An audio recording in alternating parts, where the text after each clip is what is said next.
Hi అండి, welcome to my channel Shravani spicy kitchen. నేను మీ శ్రావణి.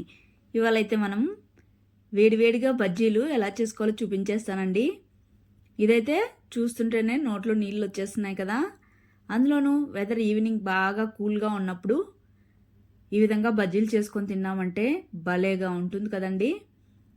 బజ్జీలే కదండి, ఏముంది, ఈజీగా చేసేసుకోవచ్చు. దాన్ని మరీ మీరే ఎక్స్ప్లెయిన్ చేయాలా అని అనుకోకండి. బజ్జీలు చేయడం వేరు, ఈ విధంగా ఒకసారి ట్రై చేయండి. అందరికీ తెలిసే ఉంటుంది, కానీ ఈ విధంగా స్టఫ్ పెట్టి చేసుకొని తిన్నారంటే అంతే వేరే లెవెల్లో ఉంటుంది. ముందుగా అయితే ప్రాసెస్లోకి అయితే వెళ్ళిపోదాం. ముందుగా అయితే ఇక్కడ నేను 3 కప్పుల దాకా శనగపిండి, అలానే 1/2 కప్పు బియ్యం పిండి తీసుకోవాలి. అలానే రుచికి తగినంత సాల్ట్, కారం, తర్వాత 1/2 స్పూన్ పసుపు, అలానే 1/2 స్పూన్ దాకా జీలకర్ర, అలానే చిటికెడు సోడా వేసుకోవాలి. మీరు ఇంకా కావాలంటే అజ్వైన్ కూడా వేసుకోవచ్చు ఇందులోనే. వేసుకున్న తర్వాత అయితే మొత్తం పిండిని ఈ విధంగా విస్కర్తో బాగా మిక్స్ చేసేసుకోవాలి, లేదా స్పూన్తో అయినా పర్లేదు. ఈ విధంగా ఉండలేమీ లేకుండా అలానే మనం వేసిన స్పైసెస్ కూడా బాగా మిక్స్ అయిపోయేలాగా మిక్స్ చేసేసుకున్న తర్వాత ఈ విధంగా వాటర్ కొద్ది కొద్దిగా వేసుకుంటూ ముందుగా అయితే గట్టిగా కలుపుకోవాలి. ఈ విధంగా కలుపుకున్నాం అనుకోండి, ఉండలేమీ లేకుండా ఈజీగా కూడా పిండిని అయితే కలిపేసుకోవచ్చు. విస్కర్తో కాకపోయినా గరిటతో అయినా ఈ విధంగా ముందుగా గట్టిగా థిక్గా మిక్స్ చేసేసుకోవాలి. ఒకేసారి వాటర్ వేసామంటే ఉండలుగా ఉండిపోతుంది, మిక్స్ చేయడానికి కూడా కష్టం అవుతుంది.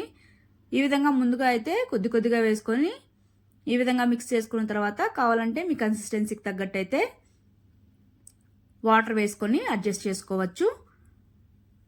ఈ విధంగా మిక్స్ చేసుకున్న తర్వాత కొద్ది కొద్దిగా వాటర్ వేసుకొని పిండిని అయితే ఈ విధంగా మిక్స్ చేసేసుకోవాలి. చూడండి, అస్సలు ఉండలు లేకుండా బాగా మిక్స్ అయిపోయింది కదా. ఈ విధంగా మిక్స్ చేసుకున్నాక పక్కన పెట్టేసుకొని ఇప్పుడైతే డీప్ ఫ్రైకి సరిపడా ఆయిల్ అయితే వేసేసుకోవాలి. ఆయిల్ వేసుకున్న తర్వాత అయితే మీడియం ఫ్లేమ్లో మంటను పెట్టుకొని బాగా వేడెక్కనివ్వాలి. అందులోపు అయితే మనం మిర్చిని అయితే కట్ చేసేసుకుందాం. ఇక్కడైతే మిర్చిని తీసుకొని బాగా వాష్ చేసేసుకొని డ్రై చేసేసుకోవాలి. తర్వాత నేను ఇక్కడ చూపిస్తున్నట్టుగా అయితే నేనైతే ఒక మిర్చిని 2 భాగాలుగా కట్ చేసుకుంటున్నాను. మీరు కావాలంటే డైరెక్ట్ మిర్చినంతా వేసేసుకోవచ్చు. ఈ విధంగా 2గా కట్ చేసుకొని అందులోని సీడ్స్ అన్ని తీసి పక్కన పెట్టేసుకోవాలి. ఈ విధంగా కట్ చేసి పక్కన పెట్టుకున్న తర్వాత మీకు ఇంకా ఈజీగా ఉండాలంటే ఒక గ్లాస్లోకి పిండిని మొత్తం వేసేసుకొని డిప్ చేసుకొని అయినా మిర్చిని ఆయిల్లో వేసేసుకోవచ్చు. నేనైతే ఇదే డైరెక్ట్గా వేసేస్తున్నాను. మిర్చిని డిప్ చేసేసుకొని ఈ విధంగా అయితే ఆయిల్లో వేసేసుకొని కొద్దిగా ఫ్రై అయ్యాక గరిటతో తిప్పితే ఈజీగా పైకి వచ్చేస్తాయి. అదే వేసిన వెంటనే అయితే గరిటెకు కూడా అతుక్కుపోయి సరిగ్గా ఒకదానికొకటి కూడా అతుక్కుపోయి సరిగ్గా రావు. ఈ విధంగా కాసేపు ఫ్రై అయ్యాక మరోవైపు కూడా టర్న్ చేసేసుకొని మంచిగా ఫ్రై అవ్వనివ్వాలి. ఈ విధంగా ఫ్రై అయ్యాక తీసి ప్లేట్లోకి అయితే పక్కన పెట్టేసుకోవాలి.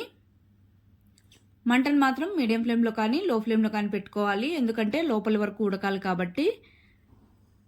పిండిని మరీ తిక్కుగా కలుపుకున్నా కానీ పిండిగా ఉంటుంది కాబట్టి మరీ తిక్కుగా కాకుండా ఈ కన్సిస్టెన్సీలో కలుపుకుంటే పర్ఫెక్ట్గా అయితే బజ్జీలు వచ్చేస్తాయి.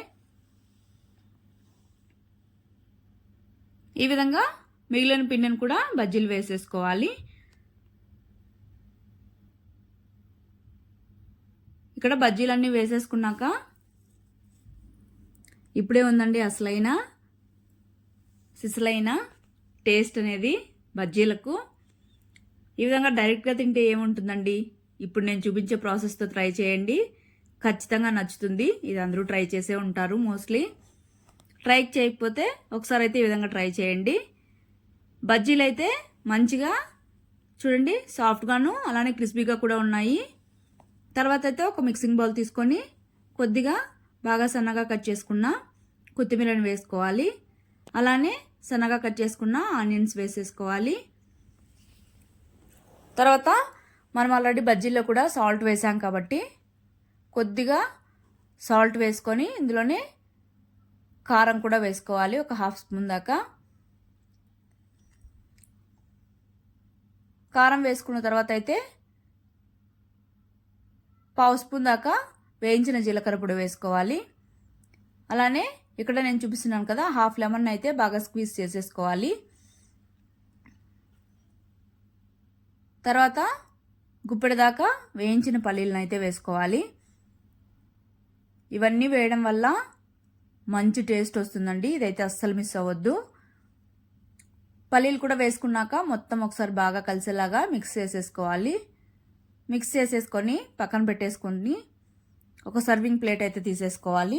ఇప్పుడైతే మనం రెడీ చేసి పెట్టుకున్న బజ్జీలు అయితే ఒక్కొక్కటిగా తీసుకొని నేను ఇక్కడ చూపిస్తున్నట్టుగా అయితే మిడిల్లోకి అయితే కట్ చేసేసుకోవాలి. ఈ విధంగా కట్ చేసుకున్నాక మనం రెడీ చేసి పెట్టుకున్నాం కదండి స్టఫ్, అది పెట్టేసుకోవాలి. బాగా ప్రెస్ చేసుకుంటూ లోపల వరకు ఈ విధంగా స్టఫ్ మొత్తం పెట్టేసుకొని ప్లేట్లోకి అయితే తీసేసుకోవడమే. అదేవిధంగా మిగిలిన బజ్జీలను కూడా ఇదే విధంగా స్టఫ్ పెట్టేసుకొని సర్వ్ చేసేసుకోవడమే. వేడివేడిగా తింటే మాత్రం భలేగా ఉంటుందండి. అందులోనే ఈ విధంగా స్టఫ్ పెట్టుకొని ఇంకాస్త లెమన్ పైన స్క్వీజ్ చేసుకొని తింటే ఉంటుందండి. మాటలు లేవు, అస్సలు మాట్లాడుకోవడాలు లేవు, అంటే ఆ లెవెల్లో ఉంటుందన్నమాట. తిన్న కొద్దీ ఇంకా తినాలి అనిపించేంత విధంగా అయితే ఉంటాయి. ఈవినింగ్ టైంలో తప్పకుండా ట్రై చేసి చూడండి, మళ్ళీ మళ్ళీ తినాలి అనిపించేంత రుచికరంగా అయితే అవి ఉంటాయి. ఈ విధంగా అయితే అందరూ ట్రై చేసే ఉంటారు. ట్రై చేయని వాళ్ళైతే తప్పకుండా ట్రై చేయండి. టేస్ట్ అనేది అదిరిపోద్ది అసలు. పిల్లలు కూడా భలేగా ఎంజాయ్ చేస్తారు. అసలు స్పైసీ అనేది కూడా ఉండదు, చాలా టేస్టీగా కూడా ఉంటాయి. మీరు కూడా అయితే తప్పకుండా ట్రై చేసి మీకు ఎలా వచ్చిందో కామెంట్ చేయండి. అలానే మీకు కూడా నచ్చినట్టయితే మన ఛానల్ అయితే సబ్స్క్రైబ్ చేసుకోండి. Okay, bye. Thank you for watching.